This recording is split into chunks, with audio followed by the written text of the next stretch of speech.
Intense love for whatever you do is the prerequisite for anything good, any good product.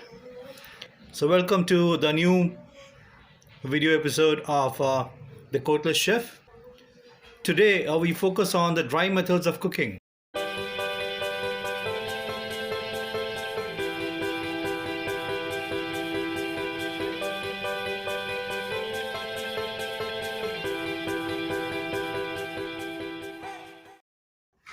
When air is used to heat the food, air is in contact with food. Food. With food, what happens Fruit, is food. right, food. So what happens is the hot air, it cooks the food. So if it is a meat or poultry, then we call the process of cooking as a roasting. But the same thing if it is vegetables or fish, or anything which is related to bakery item like a bread or a cake, then we are talking about baking. So that is the main difference. Of course, there are a few precautions to be taken. Roasting is always done open, not closed, because you don't want any juices to accumulate. So it's normally done on a rack, and a roasting is accompanied by basting, by larding and barding. Larding and barding are processed to add in fat into the product so as to keep it moist and juicy. So while ovens are used for baking and roasting, in the Indian context we use tandoor. The tandoor is a clay oven, and in this rotis, naans, all these are baked. Of course, you could make kebabs too. Broiling. Broiling is a method wherein you have radiant heat from above. The heat comes from the top of the device, which is called a broiler. Commonly you have broiler and salamanders being not differentiated. A salamander serves the same purpose as a broiler. The heat source from the top helps in heating up the product and even browning it. So all your products which are au gratin style, which requires melting of cheese, etc., would normally use a broiling method. Grilling and griddling are often confused, but it's pretty simple to remember. Griddle is equipment which has got a plain top, and whatever food is prepared using this particular equipment, the process of cooking would be called griddling. Indian griddle is tawa, and tawa is used for making rotis, chapatis, parathas. Similarly, you have a Mexican version of it called komal.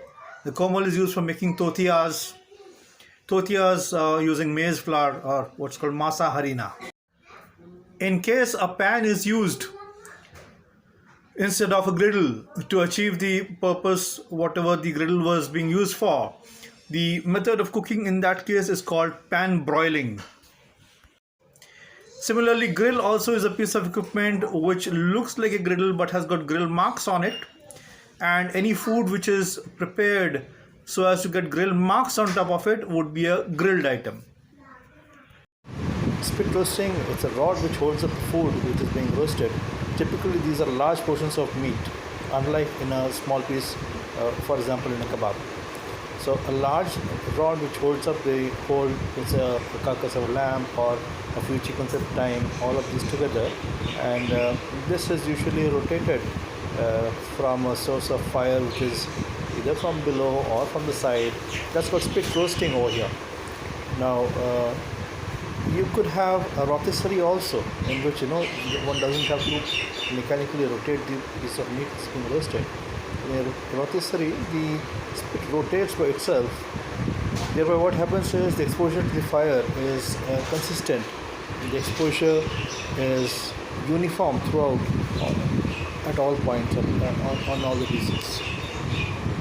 So barbecuing is a method of cooking wherein we have it's an outdoor method of cooking, pretty similar to roasting, but over here the fuel that is used is either wood, hardwood, or coal, or embers.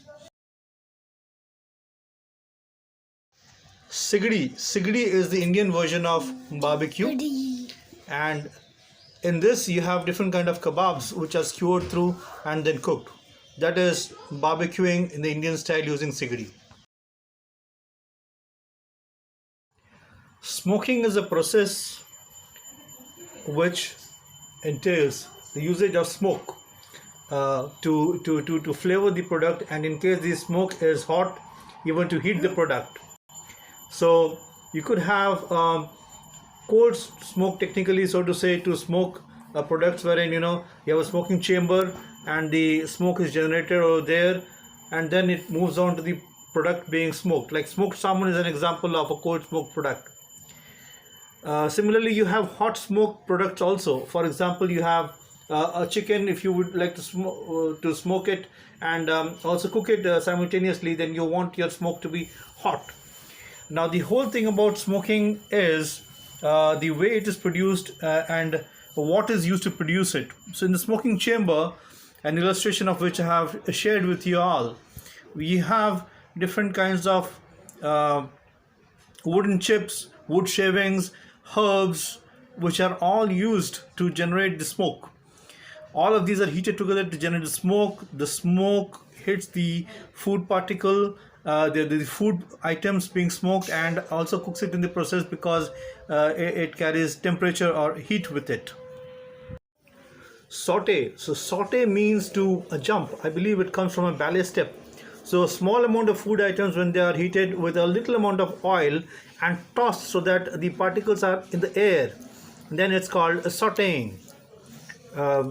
It cannot be done. The same process cannot be done when you have larger particles or larger amount of item being cooked, in which case one requires to stir it while it is being cooked, and it is not possible to toss it up in the air.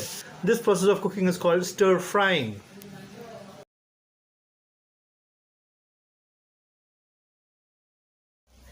Pan frying or shallow frying. Over here, the critical point is the product which is being heated with oil. This is not fully immersed in it. So the height of oil or the fat which is being used to heat the product is such that it covers the product only partly. Now, very classic examples of products which are made using shallow frying or pan frying include schnitzel. Schnitzel is a German product which is made using veal or chicken, crumb fried, and then used butter, clarified butter, for frying on both the sides. You have Meunier. Meunier means a miller's wife. So you have solefish fillet which has been covered with refined flour on both the sides, and then it's cooked in butter. In a similar fashion, you have Indian products which include aloo tikki, which is pretty common. Aloo tikki. Yes, and then you have got galoti kebab and shami kebab and so on. In the continental context, you also have fish cakes, which are a very popular item. You have fish which is bound together, made into a patty, and then it is shallow fried. Deep frying.